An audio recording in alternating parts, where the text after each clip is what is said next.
네, 이번에 일발장전입니다. 또 새로운 한 분이 오셨는데 헤르메스 스탁의 하창환 본부장도 개장도까지 함께해 주시려고 오셨네요. 고맙습니다. 네, 안녕하십니까. 자, 오늘 일발장전 주제는 고물가 불황기에 초저가, 최저가 찾는다라는 게 이제 유통업계의 화두인데 가격 마케팅이죠. 사실 이건 주식시장에도 뭐 비슷하게 이루어질 수 있는데 불황에는 싸고 양 많은 주식으로 꼭 그렇게 좋다 나쁘다를 얘기할 수는 없는데 이게 매수세가 확산되고 분산되면 그런 현상이 좀 나옵니다. 저가주 중에서 꼭 나쁘다고만 할 수 없는데 요즘 그 시류가 컨텐츠 쪽이 좀 강하기 때문에 컨텐츠 주식 중에서 하나 좀 찾아봤고요. 아시는 분은 아시겠지만 좀 생소할 수 있는 부분인데 아센디오라는 기업입니다. 이 아센디오의 내용을 보면은 요즘 보면 이상한 변호사, 우영우, 흥행의 A스토리 주가 뭐 싱글벙글 얘기 나오고 있고 범죄의 도시 2, 탑건, 매버릭 등 영화 컨텐츠, 뭐 뮤직, 엔터테인먼트 업종이 부각이 되고 있죠. 13일 날 이 장혁 배우 주연의 더 킬러, 부제는 죽어도 되는 아이가 이제 한국과 미국 13일 날 동시에 개봉을 합니다. 얼마 전에 로스앤젤레스 리젠시 빌리지 프리미어 시사회를 성황리에 했다고 보도는 나왔고요. 전 세계 48개국에 선판매도 이루었다고 또 보도도 나왔습니다. 뭐 여러 가지가 있는데 SBS 미디어넷하고 제1회 드림 콘서트 트롯 쪽을 좀 강조를 하는 것 같아요. 이 트로트 열풍에 가수 홍진영 씨가 이 회사 이제 지분을 참여를 했는데 내용이 흥미롭습니다. 형 100억 정도를 아센디오가 현물 출자 일부 하고 현금하고 해서 수합으로 홍진영 씨 회사 IMH 엔터테인먼트하고 지분 교환을 했는데 내용은 다 지금 뭐 저기 하더라도 가격이 전환가가 1910원으로 빡 박아놨어요. 홍진영 씨가.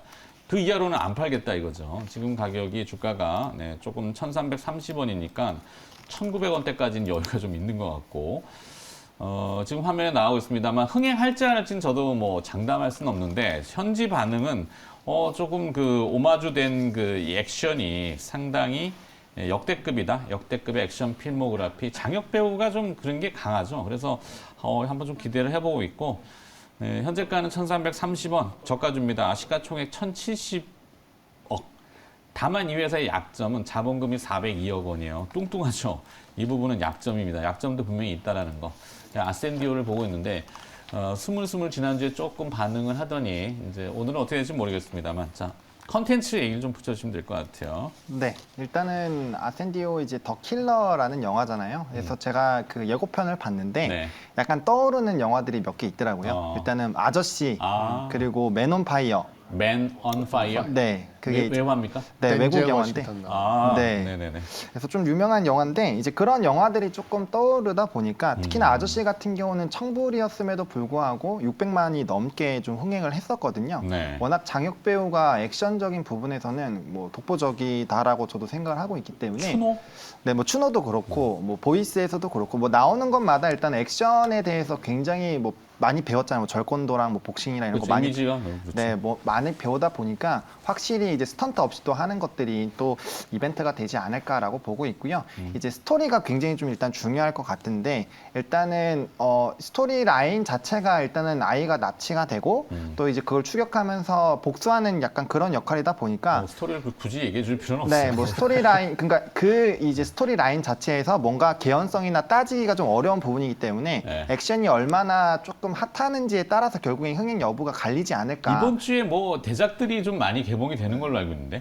네, 그래서 그런 것 때문에 사실 조금 부담스러운 것도 있기는 합니다만 같이 뭐, 붙어야 되니까. 네, 이미 뭐 토르부터 시작해서 또 조금 외화. 네, 외화 영화들이 국내 영화. 탑건도 그렇고요. 네, 굉장히 좀 핫한 영화들이 많아서 근데 아니 일단 근데 뭐 전체적으로 요즘 영화관들 많이 가셔서 사실 처음에는 좀 선택의 여지가 좀 작아가지고 아, 맞습니다. 딱 찍어서 봤는데 이제는 좀 범위가 넓어지면 같이 흥행하는 때 또 뭐 괜찮을 것 같은데. 네, 맞습니다. 그리고 이제 극장가가 요즘에 영화를 보시면 아시겠지만 정말 사람이 많습니다. 네. 그래서 흥행 가능성은 좀 일단은 있다라고 보고 있고 첫날에 얼마나 이제 보고 온 관객들이 그 반응. 호평을 하는지 그 어. 여부에 따라서 일단 좀 갈릴 수는 있지만 일단 전반적인 컨텐츠 기조가 K 컨텐츠에 대한 위상이 넓어지고 있고 일단 미국 시사회에서 좀 호평이 나왔다는 점을 봤을 때 일단 기대감은 충분히 좀 가져보실 수 있지 않을까 라고 일단은 말씀을 드려보도록 하겠습니다. 네. 연관대에서는 뭐 요즘 계속 A 스토리 이렇게 봐야 됩니까? 네, 일단 A 스토리 우영우, 네, 저 정말 재밌게 보고 있는데 정말 잘 되고 있고, 그다음에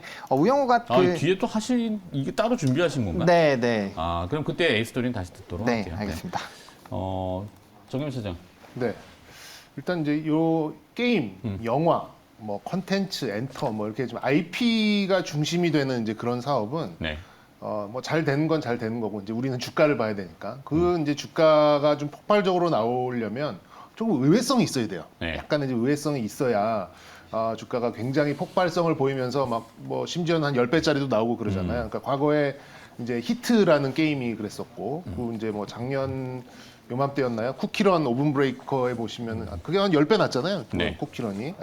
데브 시스터즈가. 그리고 오징어 게임도 다소간 이제 의외성이 좀 있었고 뭐 지금 말씀해 주셨던 우영우도 굉장히 의외성이 있다 보니까 지금 주가가 저는 훨씬 더 많이 갈 것 같은데 네. 뭐 굉장히 좀 전지현 배우의 기대만큼 하락을 했습니다만 기대가 못해서 좀 하락을 했습니다만 굉장히 좀 폭발력을 좀 보이는 그런 움직임이 좀 있었잖아요. 네.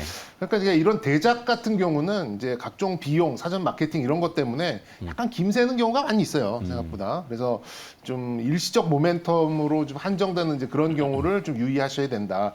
뭔가 말씀드리자면 이제 지리산이 대표적인 그런 부분이었고 저는 개인적으로 4번을 봤습니다만 탑건도 저는 1000만을 갈 거라고 봤는데 네. 지금 500만 조금 언저리 뭐 이렇게 좀 온 것 같더라고요. 그 성수기 극장의 좀 대작들은 많은데 반면에 이제 대박의 기준이었던 1000만 영화는 지금 이제 범죄도시 2밖에 좀 없다 보니까 일단 좀 수상을 좀 했었던 그런 영화들이 조금 실망스러운 흥행이 좀 영화 관련주들의 힘을 빼지 않았나 이렇게 좀 보입니다. 근데 아센디오가 범죄도시 1의 메인 투자하고 배급사였군요. 2를 안 했네. 2를 했었어요. 네. 아쉽네. 네, 더 그래서 킬러 하느라고 2를 못했나. 그래서 그런가 보네요. 근데 이제 더 킬러 이거 저도 예고편하고 이제 방송 4사의 영화 관련 프로그램 다 봐서 이제 조금 봤는데 네.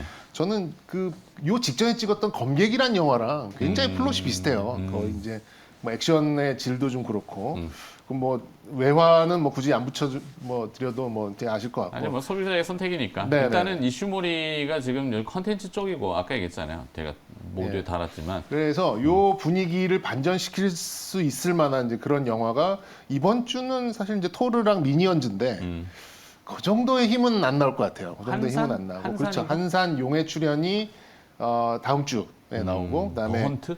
그다음에 비상선언이라는 비상선언. 영화가 8월 초에 개봉이 나오거든요. 외계인 플러스 원.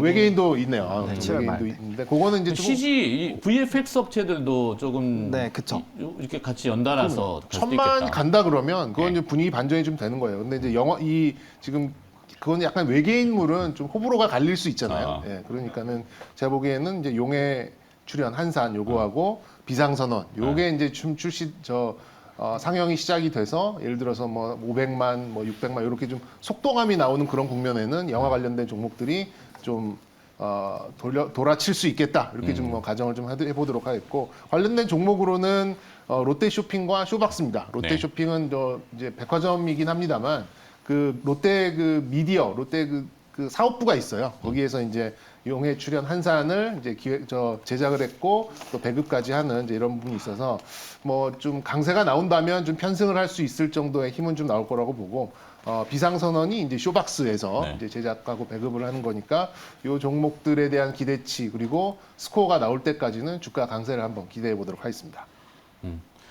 그러면 아까 말씀드렸지만 이 대작들의 대부분 보면 CG 작업들이 들어갈 거예요. 컴퓨터 그래픽이라고 하는 VFX 이제 특수 효과인데 네. 관련 기업이 뭐 덱스터, 네, 덱스터랑 뭐 위직 스튜디오가 위지윅 스튜디오. 네, 대표적이죠. 오. 네, 아무래도 해서 만약에 이제 그 VFX 쪽이 부각이 되면은 이 종목군들이 또 움직이게 될 것이고 또 그럼 또 자연스럽게 또 메타버스 종목군들이 또 같이 반등에 나올 수가 있기 때문에 순순한의 연결고리인가요? 네, 메타버스, 코인, 거기에 또 게임, 그렇죠. 또 엔서. 네, 왜냐하면 채널링 돼서 이제 움직이다 보니까 만약에 그러한 흐름으로 가게 된다라고 한다면 분명 수급들이 이렇게 한 번씩 짧게는 거쳐갈 그렇겠죠. 가능성이 그렇게 높거든요. 있겠네. 예. 그래서 만약에 투자의 그런 사고를 좀 확장을 한다면 이제 이쪽이 가게 되면은 이런 식으로 좀 시나리오가 또 형성이 될 수 있겠다라고 생각을 해보시고 관심 있게 또 그런 흐름들도 체크해 보시면 좋지 않을까라고 생각을 하고 있습니다.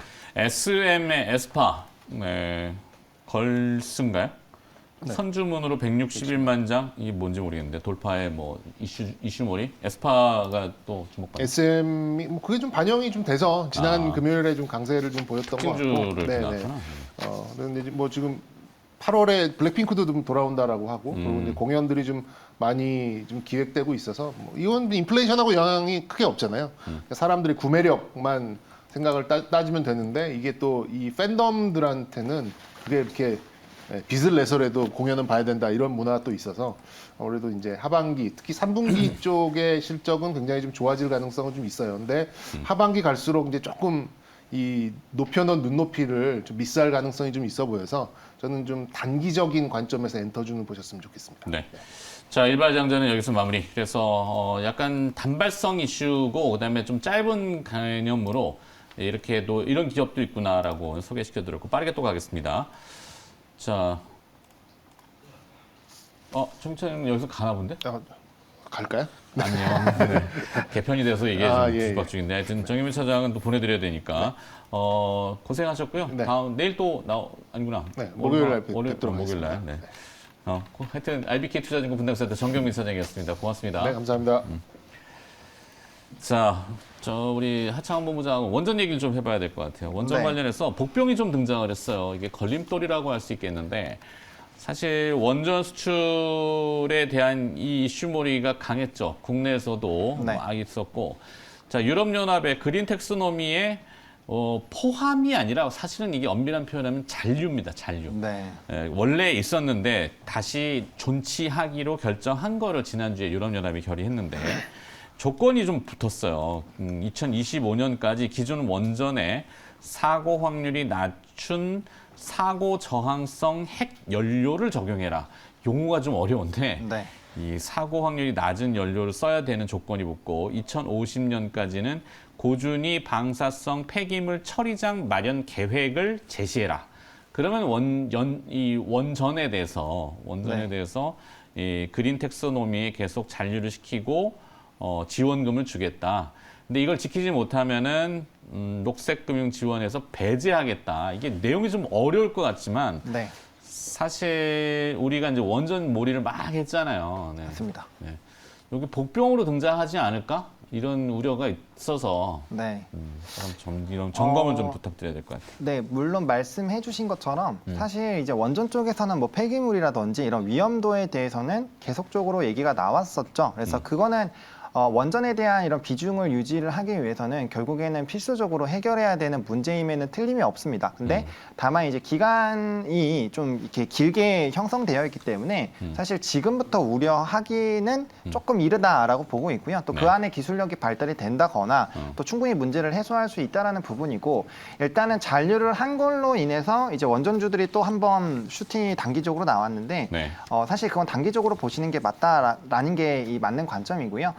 우리가 원전을 조금 집중해서 봐야 되는 부분은 일단은 전 세계적인 기조랑 유지가 되는지를 일단 첫 번째로 체크를 한다라는 관점에서 이후에서 잔류를 한 것이 의미가 있다라고 보시면 좋을 것 같고 그다음에 이제 또 중요하게 봐야 되는 건 8, 9월 달에 공약주에서 정책주로 넘어가는 시기가 분명히 있을 텐데 네. 그때 이제 원전이 이 탈락만 안 된다라고 한다면 일단은 단기적인 그런 기대감은 충분히 여전히 좀 유효할 수 있겠다라고 보시면 좋을 것 같고 네. 다만 원전 쪽에 이제 원천 기술 자체가 미국 쪽에 많이 있다 보니까 사실 그 안에서 우리나라가 얼마나 또 수혜를 받을 수 있느냐에 대한 부분들이 좀 중요할 것 같고 그래서 만약에 이런 폐기물이라든지 이런 쪽에 좀 주목이 되면 국내에서는 이제 우진이라는 기업이 그와 관련된 부분에서 이제 대장 그러니까 SMR이 지금 대안일까? 이게 SMR 관련주들 계속 네. 로딩이 되고 있는데 그렇죠. 원전 전체에 대한 그 부정이라기보다는 네. 뭐 걸러내는 형태가 되는 건지 좀 복잡하긴 해요. 좀. 그렇죠. 지금 단계에서 뭔가 명확하게 해결을 내리기는 좀 어렵다라고 보여지고 있고요. 이제 SMR 쪽이 아무래도 좀 기대감이 되고 있는 건 사실인데, 이제 이 에너지 의존도 자체가 화석 쪽에서 빠르게 원전 쪽으로 넘어가는지, 어차피 원전도 시간이 좀 걸리기 때문에 해당 부분에서는 이런 정책적인 흐름들이 유지가 되는지 계속적으로 일단 체크를 해보셔야 된다. 않을까라는 관점에서 말씀을 드리도록 하겠고 지금 네. 이제 에너지 가격이 워낙 또 가파르게 또 올라가고 있는 기조이다 보니까 단기적으로 네. 반등이 좀 나왔죠. 그래서 이러한 기조가 좀 유지가 돼서 고 가격대가 유지가 되면 그에 따른 또 반사 수혜로 원전과 신재생 에너지는 또 부각이 될 수 있기 때문에 일단 그런 이벤트들 위주로 트레이딩을 하시는 게 맞지 않을까라고 말씀을 드려보도록 하겠습니다. 네, 좋습니다.